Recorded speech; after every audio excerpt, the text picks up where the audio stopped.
नमस्कार, मी स्वामी षडाक्षरी. आज आपण बघणार आहोत स्ट्रक्चर ऑफ द ग्लुकोज. आज आपण ज्या भागाबद्दलची माहिती घेणार आहोत त्या भागाचं नाव आहे ring structure of the glucose. Okay, आता ग्लुकोजचं स्ट्रक्चर कसं असतं हे आपल्या सर्वांना माहीत आहे. पहिल्यांदा आपण काढूयात ग्लुकोजचं ओपन चेन स्ट्रक्चर आणि मग आपण बघू सायक्लिक स्ट्रक्चर. ग्लुकोजचे दोन प्रकारचे स्ट्रक्चर, एक स्ट्रक्चर त्याला म्हणतो आपण ओपन चेन स्ट्रक्चर आणि दुसरं स्ट्रक्चर जे आहे that is called as ring structure किंवा cyclic structure of the glucose. आज या ठिकाणी आपल्याला बघायचं आहे रिंग स्ट्रक्चर किंवा cyclic structure of the glucose कसं काढतात त्याच्याबद्दलची माहिती या ठिकाणी आपण घेऊयात. ओके, तुमच्यासमोर पहिल्यांदा आपण स्ट्रक्चर काढूयात ओपन चेन स्ट्रक्चर. आता ओपन चेन स्ट्रक्चर कसं असतं ग्लुकोजचं ते आपल्याला माहीत असलं पाहिजे. पहा, आता इथे लिहिलं आपण CHO म्हणजे C डबल बॉन्ड OH. ग्लुकोजचं आपण काढूयात ओपन चेन स्ट्रक्चर ज्याच्यामध्ये आपल्याला बरोबर आहे का फिशर प्रोजेक्शन फॉर्म्युला काढायचा आहे. Fischer projection formula open chain structure कोणत्या प्रकारचं Fischer projection formula. Okay, carbon 6 एक झाला कार्बन 2 3 4 5 आणि एकूण 6 CH2OH. ग्लुकोजचा molecule carbon number 1, carbon number 2, carbon number 3, carbon number 4, carbon number 5, carbon number 6.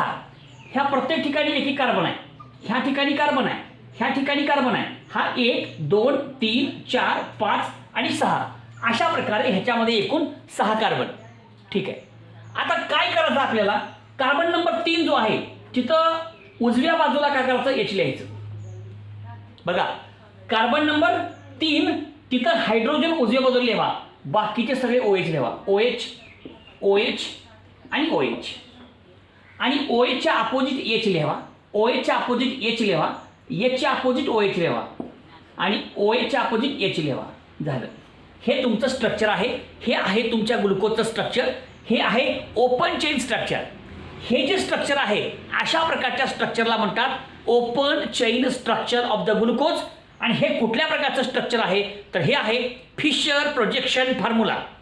आता ह्या स्ट्रक्चरच्या आधारे हे जे ग्लुकोजचं स्ट्रक्चर आहे या ग्लुकोजच्या ओपन चेन स्ट्रक्चरच्या आधारे आपल्याला तयार करायचं आहे सायक्लिक स्ट्रक्चर. मग हे सायक्लिक स्ट्रक्चर तयार कसं होतं, हे रिंग स्ट्रक्चर कसं तयार होतं हे पण आपण माहिती करून घेतलं पाहिजे. नेमकं काय होतं बाबांनो, हे तुमचं ओपन स्ट्रक्चर आहे. या ओपन स्ट्रक्चरच्या आधारे आपल्याला रिंग स्ट्रक्चर किंवा सायक्लिक स्ट्रक्चर काढायचं आहे आणि त्याच्यासाठी एक रिॲक्शन अतिशय महत्त्वाची आहे ज्याच्यामुळं हे सायक्लिक स्ट्रक्चर या ठिकाणी आपल्याला मिळतं. आता रिॲक्शन कोणामध्ये होते ते ऐका पहिल्यांदा. पहा, ह्या रिॲक्शनच्या आधारे आपण या ठिकाणी ग्लुकोजचं सायक्लिक स्ट्रक्चर तयार करणार आहोत. ग्लुकोजचं सायक्लिक स्ट्रक्चर तयार करण्यासाठी आपल्याला या रिॲक्शनचा वापर करायचा आहे. ऐका, हो का, हा तुमचा कोण आहे H C double bond O. ठीक आहे, हा कुठला ग्रुप आहे, हा फार्मिल ग्रुप आहे. हा कुठला ग्रुप आहे CHO ग्रुप आहे. प्लस अल्कोहोल घेऊ आपण, अल्कोहोल RO आणि H. हा OH ग्रुप आहे. अल्कोहोलमधला हा OH ग्रुप हायड्रॉक्सिल ग्रुप आहे. ठीक आहे, म्हणजे अल्डिहाइड ग्रुप हा फार्मिल ग्रुप आहे. म्हणजे फार्मिल ग्रुप आणि OH ग्रुप ह्या दोघांमध्ये काय होते, ॲडिशन होते. म्हणजे हा तुमचा फार्मिल ग्रुप, हा तुमचा अल्डिहाइड आणि हा तुमचा अल्कोहोल. लक्षात ठेवा, अल्कोहोलची ॲडिशन तुमच्या ह्या अल्डिहाइडमध्ये होते आणि तयार होतो हेमी ॲसिटल. तुम्ही जर एक अल्कोहोल मिसळलात तर काय तयार होईल, हेमी ॲसिटल. अल्डिहाइडमध्ये मिसळल्यानंतर रिॲक्शन कशी होते बघा. हो का, कार्बन ऑक्सिजन ह्या दोघांच्या मध्ये डबल बॉन्ड आहे. डबल बॉन्ड तुटतो आणि ह्याच्यामधला एक बॉन्ड पाय बॉन्ड, एक सिग्मा बॉन्ड, पाय बॉन्ड तुटतो. 2 बॉन्डपैकी एक बॉन्ड तुटतो आणि ह्याच्यावरती येतो निगेटिव्ह चार्ज, ह्याच्यावरती येतो पॉझिटिव्ह चार्ज. लक्षात ठेवा बरं का, ऑक्सिजनची इलेक्ट्रोनिगेटिव्हिटी जास्त आहे त्याच्यामुळं ऑक्सिजनवरती निगेटिव्ह चार्ज येतो, कार्बनवरती पॉझिटिव्ह चार्ज येतो. इथला एक बॉन्ड तुटतो.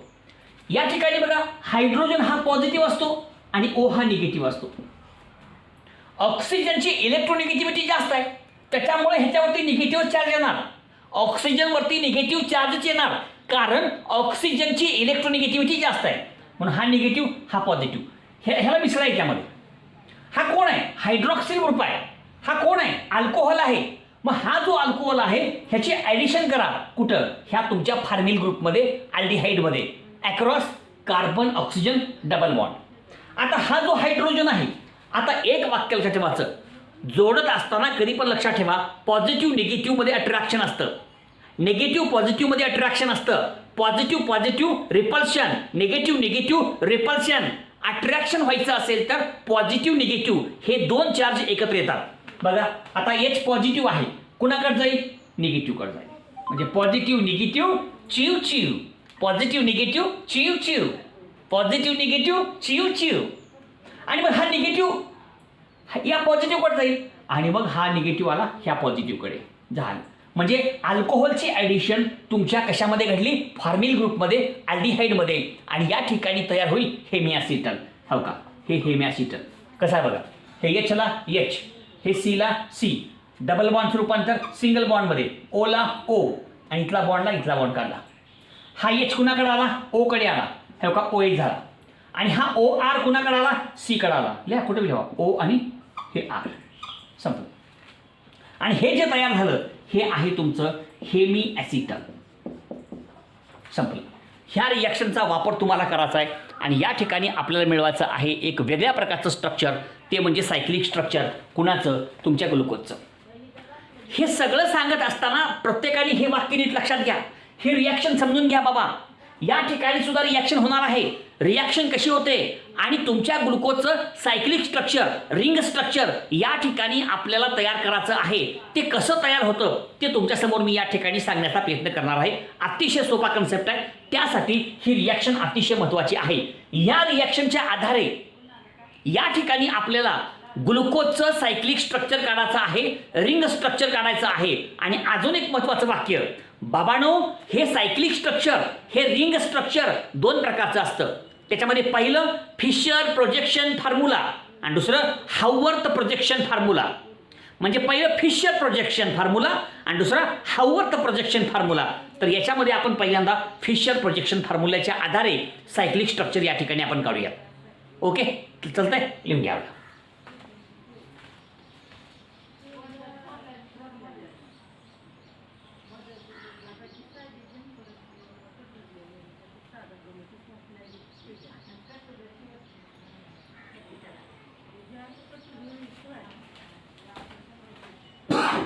सर्वांनी लिहून घेतलं? ठीक आहे. ऐका बरं व्यवस्थित. आता ग्लुकोजचं स्ट्रक्चर तुमच्यासमोर काढलेलंच होतं, सर्वांना माहिती सांगण्याची आवश्यकता नाही. आता सायक्लिक स्ट्रक्चर कसं होतं त्याच्याबद्दलची माहिती तुमच्यासमोर मी या ठिकाणी सांगण्याचा प्रयत्न करतो. ऐका बरं का. आणि सायक्लिक स्ट्रक्चर जे आहे आपलं कसल्या प्रकारचं आहे? सायक्लिक स्ट्रक्चर कसल्या प्रकारचं? कसल्या प्रकारचं? Fischer projection formula. Cyclic structure कुठल्या प्रकारचं? Fischer projection formula. हे लक्षात घ्या, गोळ करू नका. चला, या प्रकारचं सायक्लिक स्ट्रक्चर आपण काढू. पहिल्यांदा ग्लुकोजचं स्ट्रक्चर काढतो. ऐका बरं का. हे बघा, ग्लुकोज काढू आपण. C double bond O H. ठीक आहे, एक झालं, 2 3 4 5 आणि हा CH2OH 6. बरोबर आहे. हा तुमचा ग्लुकोज आहे. आता आपण काय करू, हे थोडं लहान काढतो मी कळण्यासाठी. इथं आपला OH आहे, इथं H आहे, ह्यानंतर इथं बी OH आहे, इथं H, इथं OH, इथं काय परत H, इथं काय परत H. आणि या ठिकाणी आपल्याला काय येणार आहे, इथं लिहून थोडं लांब लिहितो कळण्यासाठी. हे कळण्यासाठी थोडं लांब लिहितो बरं का. हे O आहे का, आणि दुसरा जो भाग आहे याच्यामधला तो म्हणजे H. असं लिहितो मी, OH. असं लिहायची गरज नाही, कळावं म्हणून असं लिहितोय. असं लिहायची गरज नाही, तुम्हाला कळण्यासाठी OH मी असं लिहिलेलं आहे, ह्याच्यापेक्षा वेगळं काहीही नाही. हो का. 1 number, 2 number, 3 number, 4 number, 5 number, 6 number. बघा आता आपण काय करू, सायक्लिक स्ट्रक्चर तयार करू. आणि सायक्लिक स्ट्रक्चर तयार होण्यासाठी, रिंग स्ट्रक्चर तयार होण्यासाठी एक रिॲक्शन होते, आत्ता सांगितलेली. रिॲक्शन कोणाकोणामध्ये होते? Reaction is takes place between formyl group and reaction is takes place between formyl group, म्हणजे हा तुमचा C डबल बॉन्ड OH हा formyl group, and alcoholic OH group. Alcoholic OH group, alcoholic OH group at carbon number 5. बघा reaction कुठं होते, कुणामध्ये होते, हे फार महत्त्वाचं वाक्य आहे. बाबांनो, तुमचा जो ग्लुकोज आहे त्या ग्लुकोजचं रिंग स्ट्रक्चर होण्यासाठी दोघांमध्ये रिॲक्शन व्हायला पाहिजे. मग ती रिॲक्शन कोणाकोणामध्ये होते? नंबर 1 हा तुमचा अल्डिहाइडिक ग्रुप, हा तुमचा formyl group, C double bond OH, ह्याला म्हणतात फार्मिल ग्रुप किंवा अल्डिहाइड म्हणतात. आणि 1 2 3 4 5 हो का, हा 5वा कार्बन आणि 5व्या कार्बनला जोडलेला OH ग्रुप हो का, formyl group and alcoholic OH, हा तुमचा अल्कोहोलिक OH कुठला? कार्बन नंबर 5 वरचा हो का, कार्बन नंबर 5 वरचा. मग हे आणि हे ह्या दोघांमध्ये अभिक्रिया होते, ह्या दोघांमध्ये होते ॲडिशन रिॲक्शन. हा अल्कोहोलिक OH आहे आणि अल्कोहोलिक OH आणि हा फार्मिल ग्रुप, ह्या दोघांमध्ये अभिक्रिया होते, ॲडिशन होते आणि ह्याच्यापासून तयार होतं हेमिॲसिटल. कळलं का? अरे बाबा, रिंग स्ट्रक्चर म्हणजेच हेमिॲसिटल तयार होणे. हेमिॲसिटललाच म्हणतात रिंग स्ट्रक्चर. हे वाक्य नीट लक्षात ठेवा. Hemiacetal is the ring structure, cyclic structure of the glucose. आणि त्याच्यामधला पहिला structure that is Fischer projection formula, त्याच्या स्वरूपात आपण मांडतोय. रिॲक्शन कशी होते बघा. आता हा कोण आहे? ऑक्सिजन. हा कोण आहे? कार्बन. तुम्हाला सांगितलं मी ऑक्सिजनची इलेक्ट्रोनिगेटिव्हिटी जास्त आहे म्हणून हा बॉन्ड ह्याच्याकडे येतो. हा जो पाय बॉन्ड आहे, एक सिग्मा बॉन्ड एक पाय बॉन्ड, ह्या दोन बॉन्डपैकी एक पाय बॉन्ड, एक जो बॉन्ड आहे तो O कडे येतो. त्याच्यामुळे O वरती निगेटिव्ह चार्ज आणि C वरती पॉझिटिव्ह चार्ज. थोडं कळलं का बघा. ऑक्सिजनवरती निगेटिव्ह चार्ज आला, कार्बनवरती पॉझिटिव्ह चार्ज आला. का आला? कारण ऑक्सिजनची इलेक्ट्रोनिगेटिव्हिटी जास्त आहे म्हणून या ठिकाणचा बॉन्ड इकडे शिफ्ट झाला. म्हणून ह्याच्याकडे निगेटिव्ह, इकडे पॉझिटिव्ह, डबलचं सिंगल होत असतं. ठीक आहे. आता OH आहे. आता OH मध्ये हा H आहे. H कसा असतो? पॉझिटिव्ह. आणि O कसा असतो? निगेटिव्ह. ऑक्सिजनची इलेक्ट्रोनिगेटिव्हिटी जास्त आहे म्हणून ऑक्सिजनवरती निगेटिव्ह चार्ज आणि हायड्रोजनवरती पॉझिटिव्ह चार्ज. तुम्हाला आता सांगितलं पॉझिटिव्ह निगेटिव्ह चार्जमध्ये अट्रॅक्शन असतं, निगेटिव्ह पॉझिटिव्ह मध्ये सुद्धा अट्रॅक्शन असतं. पॉझिटिव्ह रिपल्शन, निगेटिव्ह रिपल्शन असतं. लक्षात ठेवा, पॉझिटिव्ह निगेटिव्हमध्ये अट्रॅक्शन असतं. पॉझिटिव्ह निगेटिव्ह चिव, पॉझिटिव्ह निगेटिव्ह चिव, पॉझिटिव्ह निगेटिव्ह चिव. बस जोडा. आता हा H कसा आहे? प्लस. हा कोणाकडे जाईल? मायनसकडे. कोण आहे मायनस? हा O आहे हो का, दाखवा सर हो का, O कडे आला. झालं. म्हणजे हा जो हायड्रोजन आहे कुणाकडे आला? O कडे आला. कशामुळं? ह्याच्यावरती चार्ज पॉझिटिव्ह आहे. पॉझिटिव्ह कुणाकडे अट्रॅक्ट होईल? निगेटिव्हकडे. O निगेटिव्ह आहे म्हणून हा H ह्याच्याकडे आला. आता ऑक्सिजनवरती चार्ज कुठला आहे? निगेटिव्ह. हा कोणाकडे जाईल? पॉझिटिव्हकडे. आणि पॉझिटिव्ह कोण आहे? कार्बन. म्हणून हा ऑक्सिजन जाईल आपण ह्याच्याकडे. संपलं. जोडा. आता हे फक्त जोडा. जोडलं की आपण सायक्लिक स्ट्रक्चर तयार होतं. कळलं? So this is the cyclic structure. नीट आहे का बरं का? आणि सायक्लिक स्ट्रक्चर म्हणजे दुसरं तिसरं काही नसून सायक्लिक स्ट्रक्चर म्हणजे हेमिॲसिटल. हे लक्षात घ्या तुम्ही. हो का? आता बघा आपण काढूया तिथं काढू आपण. आता काय झालं बघा, कार्बनला कार्बन, हा डबलचं सिंगल, हे ओला O, हे Hला H. बघा दिसतंय सर्व ना. हो का? कार्बनला कार्बन काढला, डबल बॉन्डचं सिंगल बॉन्ड, ओला O काढलं, Hला H काढलं. हे बाकीचा भाग असंच लिहा, फक्त इथला बदलाचं एका ठिकाणचा, बाकी सगळं असंच येईल. बघ असेल. हां चला 1 2 3 4 हे 5 असं काढलं आपण. ठीक आहे. आणि पुन्हा खाली काही CH2OH 6. ठीक आहे. आता इथं काय आहे? OHच आहे का? सॉरी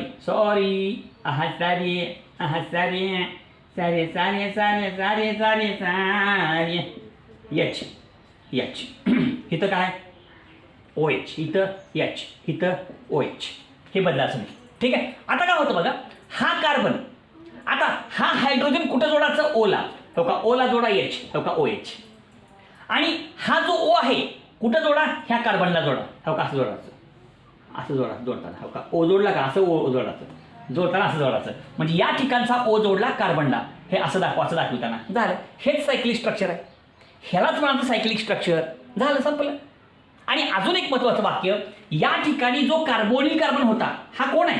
कार्बोनिल कार्बन आहे. आता हा कार्बन झाला कायरल कार्बन. हा नवीन कायरल कार्बन झाला. बघा हा कार्बन आता कायरल आहे. कार्बन नंबर 1 इथला कायरल नाही. डबल बॉन्ड असेल तर कायरल नसतो. आता डबल निघून गेला, सिंगल झाला. आणि ह्या कार्बनच्या चारही बाजूला वेगवेगळे ग्रुप आहेत. एका बाजूला H आहे, एका बाजूला OH आहे, एका बाजूला हे सगळं आहे आणि एका बाजूला हे सगळं आहे. म्हणजे हा कार्बन काय झाला, कायरल झाला, हो का, नवीन कायरल कार्बन. आणि या नवीन कायरल कार्बनला म्हणतात एनोमेरिक कार्बन. कसला, एनोमेरिक कार्बन. हा 1 नंबरचा carbon C1 is a anomeric carbon. कुठे लिहू आता, कुठे लिहू इथं बघा, C1 is a anomeric carbon.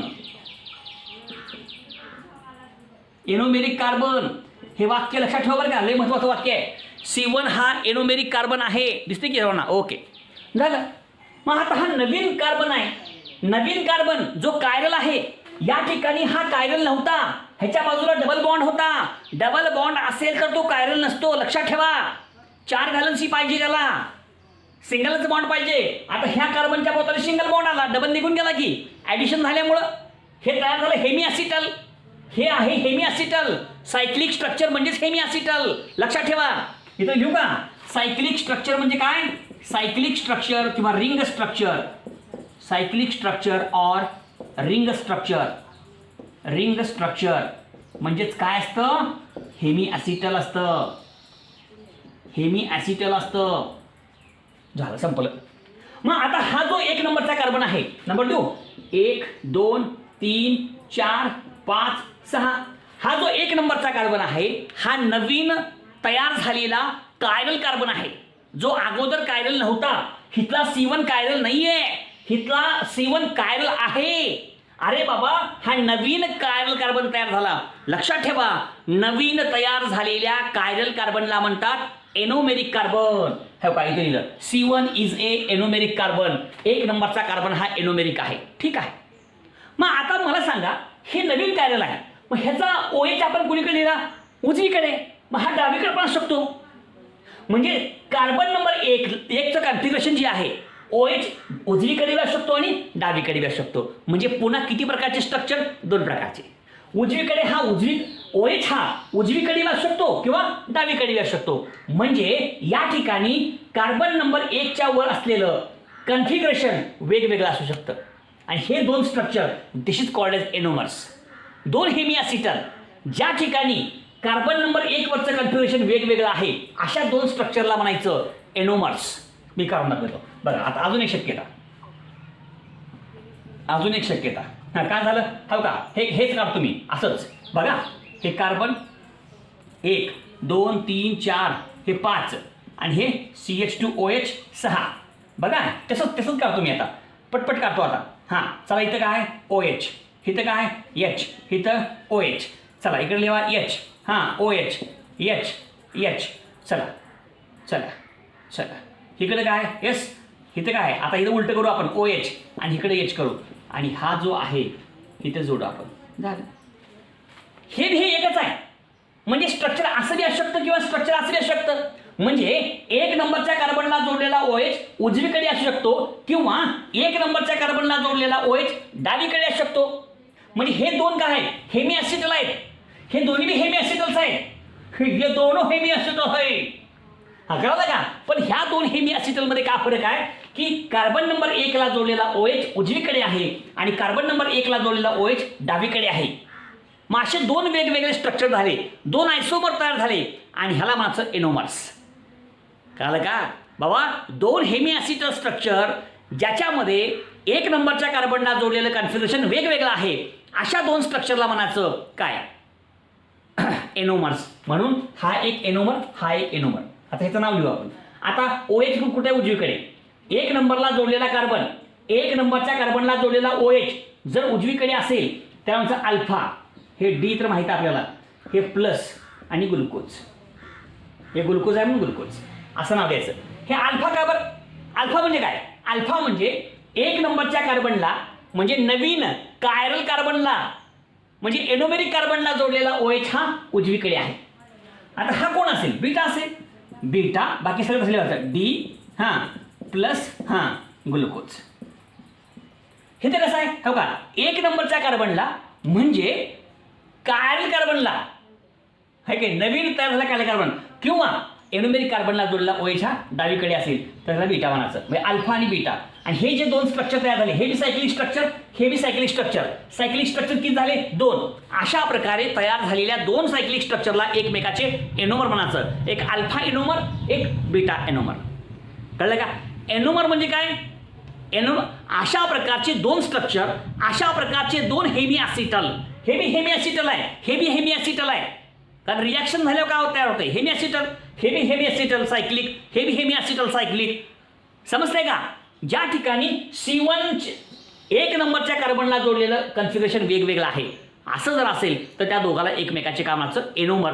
अशा प्रकारचं हे पण सायक्लिक स्ट्रक्चर आहे आणि हे पण सायक्लिक स्ट्रक्चर आहे. अतिशय सोपं स्ट्रक्चर आहे, फक्त व्यवस्थित समजून घ्यायचं आहे. तुम्ही सर्वांनी लिहून घ्या व्यवस्थित.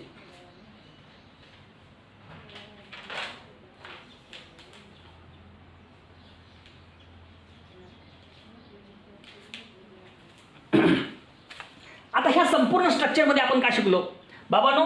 हे हेमी ॲसिटल आहे, हेमी ॲसिटल आहे. अशा दोन प्रकारचे हेमी ॲसिटल ज्या ठिकाणी एक नंबरच्या कार्बनला जोडलेलं कन्फिगरेशन वेगळं आहे. कळलं का? Two anomers having different configuration at C1 as such two structures are called anomers. हा आणि हा हे दोन स्ट्रक्चर एकमेकाचे एनोमर्स आहेत असं म्हणायचं. आणि नवीन तयार झालेल्या कायरल कार्बनला म्हणायचं एनोमेरिक कार्बन. आणि जो प्रोडक्ट आहे तो हेमी ॲसिटल आहे. ह्या सगळ्या गोष्टी आपण त्या ठिकाणी लक्षात घ्यायचं आहे. आणि या ठिकाणी एक आयसोमर असतो अल्फा, एक असतो बीटा. अल्फा म्हणजे काय? जर एक नंबरच्या कार्बनला जोडलेला किंवा एनोमेरिक कार्बनला जोडलेला किंवा नवीन तयार झालेल्या कायरल कार्बनला जोडलेला OH हा उजवीकडे असेल तर त्याला अल्फा म्हणा. आणि एक नंबरच्या कार्बनला किंवा नवीन तयार झालेल्या कायरल कार्बनला किंवा एनोमेरिक कार्बनला जोडलेला OH जर डावीकडे असेल तर त्याला बीटा म्हणा. अशा प्रकारचे हे दोन स्ट्रक्चर, त्यापैकी एक आहे अल्फा, एक आहे बीटा. अशा प्रकारचं हे संपूर्ण सायक्लिक स्ट्रक्चर आहे. सायक्लिक स्ट्रक्चर म्हणजे हेमी ॲसिटल आहे. आणि हे सायक्लिक स्ट्रक्चर कुठल्या प्रकारचं आहे? दिस इज फिशर प्रोजेक्शन फॉर्म्युला. कळलं का? आणि ह्याच्या आधारे आपण अजून एक स्ट्रक्चर तयार करणार आहोत. दोन प्रकारचे सायक्लिक स्ट्रक्चर, एक फिशर प्रोजेक्शन फॉर्म्युला, दुसरा हावर्थ प्रोजेक्शन फॉर्म्युला. आणि हावर्थ प्रोजेक्शन फॉर्म्युला कळण्यासाठी तुम्हाला हे माहीत पाहिजे. कळलं का? हे माहीत असेल तर ते पुढचं स्ट्रक्चर येणार आहे. त्यासाठी हे कसं आलं, हा एक भाग व्यवस्थित लक्षात घ्या आणि ह्याच्या आधारे आपण तो भाग किंवा ते स्ट्रक्चर त्या ठिकाणी बघूयात. अतिशय सोपं आहे, फक्त व्यवस्थितपणे आपण लक्षात घ्यायचं आहे. काय काय घडलं सगळं समोर आहे. ही रिॲक्शन घडली आणि मग अशा प्रकारचं हे सायक्लिक स्ट्रक्चर तयार झालं. एवढं कळालं की बाकीचा सगळा भाग सहजपणे तुम्हाला सर्वांच्या लक्षात येईल. लाईक करा, शेअर करा, सबस्क्राईब करा. धन्यवाद.